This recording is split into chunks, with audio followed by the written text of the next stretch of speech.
Hello everyone, welcome to my YouTube channel. I hope आप लोगों को याद होगा कि हम लोग हर्षवर्धन के बारे में यानी कि वर्धन एम्पायर जो है उसके बारे में बात कर रहे थे। इसलिए आज की वीडियो में मैं आप लोगों को हर्षवर्धन का उस टाइम पे किस तरीके का प्रशासन या फिर किस तरीके का गवर्नमेंट सिस्टम देखने को मिलता था इसके बारे में ही आज की वीडियो में बताऊंगी। लेकिन इससे पहले अगर आप लोग मेरे वीडियो पर नए हैं तो प्लीज़ मेरे चैनल को सब्सक्राइब कीजिएगा, जिससे कि एंशिएंट हिस्ट्री से जुड़े और भी इम्पोर्टेंट टॉपिक आप लोगों को मिलते रहें। साथ ही अगर आप लोग मेरे साथ फेसबुक पर भी जुड़ना चाहते हैं तो मेरे चैनल के पेज पर आप लोगों को फेसबुक का लिंक मिल जाएगा, वहाँ से आप लोग जाके फेसबुक पर भी ज्वाइन कर सकते हैं और मेरे वीडियोज़ को देख सकते हैं। तो चलिए हम लोग आज के वीडियो को शुरू कर लेते हैं। जैसा कि मैंने आप लोगों को इसके पहले वाले वीडियो में बताया था, ये वाला जो एरिया देखने को मिल रहा है ये हमें उस टाइम पे हर्ष का एम्पायर देखने को मिलता था। लेकिन ये स्टार्टिंग में उसने इतना बनाया था, उसके बाद फिर हमें देखने को मिलता है कि बाद में उसका एम्पायर और ज़्यादा बड़ा हो जाता है।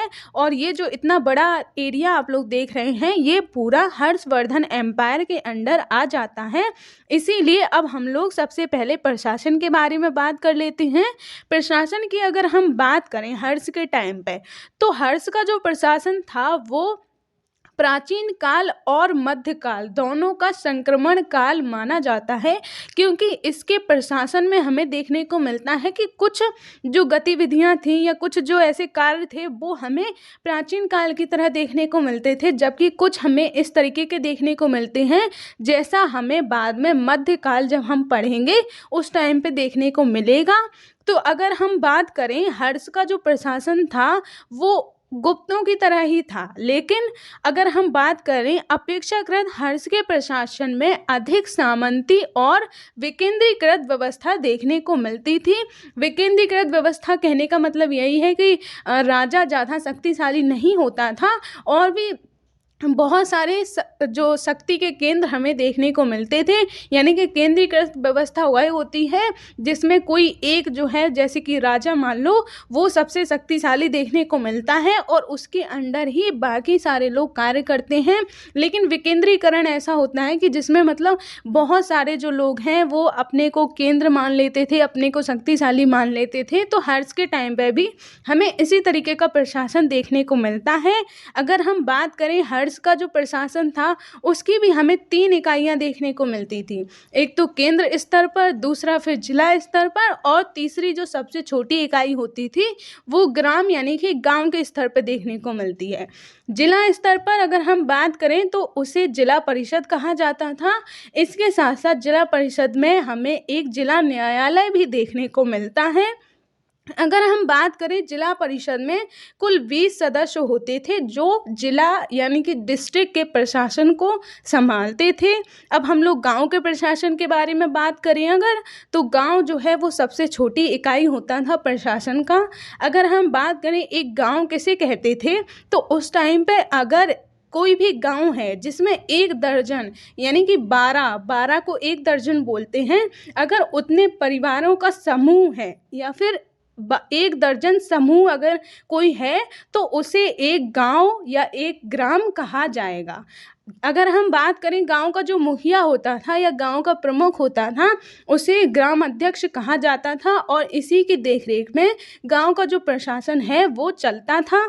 अब हम लोग अगर बात करें कर या फिर राजस्व की व्यवस्था किस तरीके की थी, तो मैंने बताया था कि हर्षवर्धन के टाइम पे ही चीनी यात्री जिनका नाम हुएन सांग है वो भारत की यात्रा करने के लिए आए थे।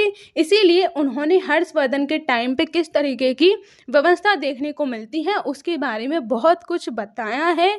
तो उन्होंने कर व्यवस्था के बारे में क्या बताया है, उन्होंने बताया है कि हर्ष के टाइम पे 4 तरीके के राजस्व देखने को मिलते थे। कौन कौन सा था? राजस्व का जो पहला हिस्सा होता था वो राजा के ऊपर खर्च किया जाता था। दूसरा हिस्सा जो था वो उस टाइम पे जितने भी विद्वान होते थे राजा के दरबार में उनके ऊपर, और तीसरा हिस्सा जो था वो अधिकारियों और सरकारी कर्मचारियों के ऊपर, जबकि जो चौथा हिस्सा होता था वो धार्मिक उद्देश्यों पर खर्च किया जाता था। तो इस तरीके से हमें देखने को मिलता है कि जो राजा था वो अपना उसके पास जितना भी कर आता था या जितना भी उसके पास राजस्व इकट्ठा होता था, उसका 4 तरीकों में विभाजित करके उसका उपयोग करता था। अब हम लोग आगे बढ़ते हैं। हुएन ने ये भी बताया है कि इस टाइम पे राज्य के जो मंत्री होते थे वो अधिक भूमि संपन्न होते थे। मंत्री और इसी के साथ साथ अधिकारी भी जो होते थे उनके पास अधिक भूमि देखने को मिलती थी, क्योंकि बहुत सारे जो भूमि अनुदान उन्हें दिए जाते थे, तो इसी के कारण हमें देखने को मिलता है कि वो बहुत भूमि संपन्न होते थे। इसी तरीके से हम कह सकते हैं कि हर्ष के काल में ही हमें देखने को मिलता है कि अधिकारियों को भूमि दान और पुरस्कृत जो है, मतलब उन्हें भूमि दान दिया जाता था। इसी के अलावा और भी बहुत सारे पुरस्कार दिए जाते थे। तो इसकी प्रथा भी हर्ष के टाइम से ही शुरू हुई थी। अब हम लोग सेना के बारे में बात कर लेते हैं। तो इस टाइम पे हमें 3 तरीके की सेना देखने को मिलती है। एक तो थी पैदल सेना, दूसरी अश्व यानी कि घोड़ों की सेना, और तीसरी थी हाथियों की सेना। अगर हम बात करें, ऐसा माना जाता है कि हर्ष की सेना में 1 लाख घोड़े होते थे, जबकि 60,000 हाथी होते थे। तो ये हमें देखने को मिलता है। अब हम लोग आगे बात कर लेते हैं। इसके अलावा हर्ष की सेना में नाव को भी शामिल किया जाता था। मतलब जैसे कि ये 3 सेना तो हमें देखने को मिलती ही है जो मेन सेना होती थी, लेकिन अगर कहीं पे जैसे नदी से को पार करना है तो उसके लिए नाव की ज़रूरत पड़ती थी। इसीलिए हमें देखने को मिलता है कि हर्ष की जो सेना थी उसमें हमें नाव यानी कि जो नाविक होते थे उनको भी शामिल किया जाता था। अब हम लोग कानून व्यवस्था के बारे में बात कर लेते हैं। तो हुएन ने बताया है कि हर्ष के प्रशासन में कानून व्यवस्था अच्छी नहीं थी। ऐसा उन्होंने क्यों कहा है? क्योंकि जब वो भारत आए थे तो जब हर्ष ने उनके रुकने की व्यवस्था जहाँ पे की थी वहाँ पे उनका सामान चोरी हो जाता है। इसीलिए वो कहते हैं कि कानून व्यवस्था अच्छी देखने को नहीं मिलती थी, लेकिन ऐसा नहीं है। वहाँ पे हमें देखने को मिलता है कि अगर कोई भी अपराध होता था तो उसके लिए गंभीर दंड दिए जाते थे। इसके अलावा अगर हम बात करें, डकैती यानी कि जिसे चोरी भी कहते हैं, उसको दूसरा राजद्रोह माना जाता था। इसके अलावा अगर हम बात करें, न्याय का जो प्रमुख होता था वो राजा होता था, यानी कि राजा ही न्याय करता था। इसके अलावा अगर हम बात करें, मुख्य न्यायालय जो है वो राज्य की राजधानी में ही होता था, लेकिन गांव और कस्बों में हमें छोटे छोटे न्यायालय भी देखने को मिलते हैं। जैसा कि अभी मैंने बताया, जिला परिषद में जिला न्यायालय भी होता था। इसी तरीके से गांव और कस्बों में भी और छोटे छोटे न्यायालय होते थे।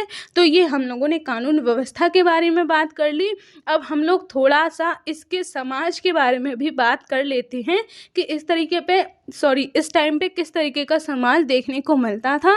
तो अगर हम बात करें इस समाज में मतलब बहुत सारे बदलाव हुए थे। जैसे कि ऐसा माना जाता है कि इस काल में जो ब्राह्मण थे और जो क्षत्रिय थे उन लोगों का जीवन ज़्यादा सरल हो गया था। इसके अलावा जो अमीर सामंत होते थे, इसके अलावा जो पुजारी लोग होते थे वो विलासितापूर्ण जीवन व्यतीत कर रहे थे। इसके अलावा अगर हम बात करें, इस टाइम ब्राह्मण और क्षत्रिय वर्ण के जो लोग हैं वो उनमें से अधिकांश लोग कृषि करने लगे थे, यानी कि अब ब्राह्मण भी कृषि करने लगे थे, ब्राह्मण और क्षत्रिय वर्ण के लोग भी।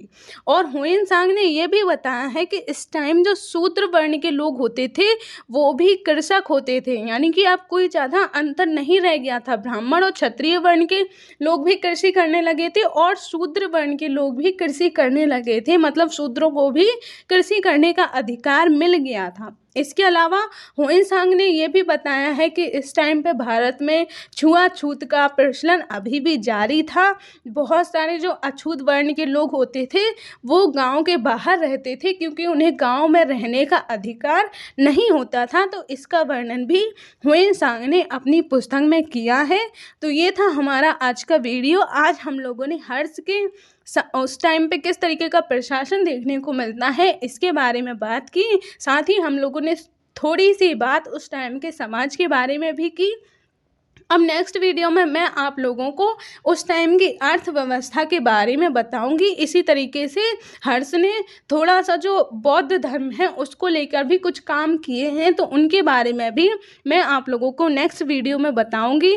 तो आज की वीडियो को हम बस इतना ही रखते हैं। अगर आपको मेरा वीडियो पसंद आया हो तो प्लीज़ मेरे वीडियो को लाइक कीजिएगा और मेरे चैनल को सब्सक्राइब कीजिएगा, जिससे कि एंशिएंट हिस्ट्री से जुड़े और भी इम्पोर्टेंट टॉपिक आप लोगों को मिलते रहें।